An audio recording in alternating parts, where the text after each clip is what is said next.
thought I would record a short video on one of my favorite endgame positions, and that's the Saavedra position, and that's what you see in front of you, and it's white to move and win. And amazingly, despite being down our rook for a pawn, white is able to convert here. But what's more amazing about this position is that for a while it was thought to be a draw until a Spanish priest in the late 19th century named Saavedra discovered that this is actually a win, and it's become one of the most famous endgame studies in all of chess. So the main idea that, or the best try for white to win that was once thought to be not quite adequate, is c7,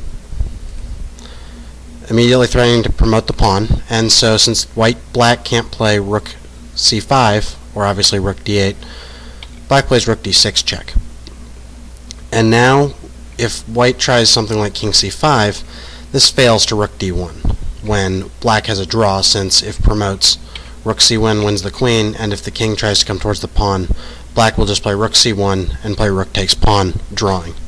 So the only other try really is king b5, the point of which is that the king guards the only square on the c-file the rook can come to prevent the pawn from promoting, which means that the only move black really has is rook d5 check, when king b4, rook d4, and now we're going to see why white is using this strategy. King b3, rook d3. Now white plays king c2, and the rook can no longer come back to d1 to play the skewer, winning the queen, since the king controls c1.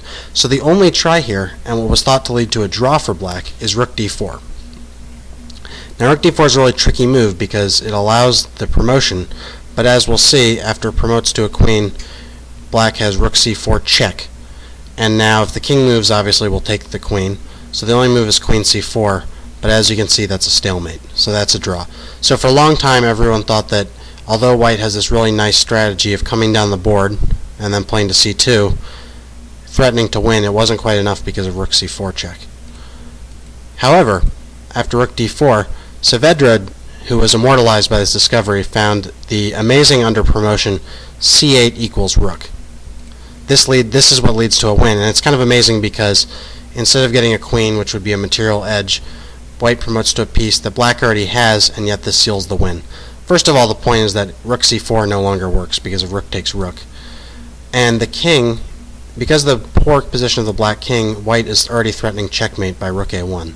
So really the only move to prevent rook a1 mate is rook a4,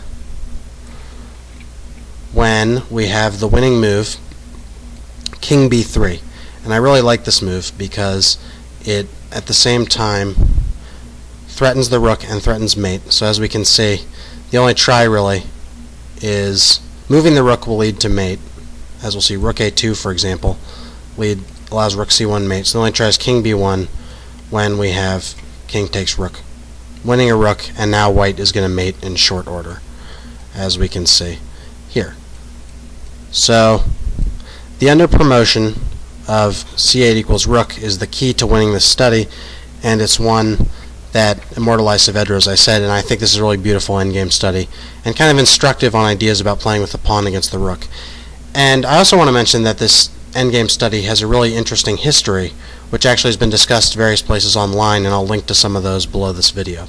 So just to quickly summarize, we start off with c7, and black's idea of checking doesn't quite work because we can move down the board and then play to king c2, controlling c1. So the only possibility is rook d4.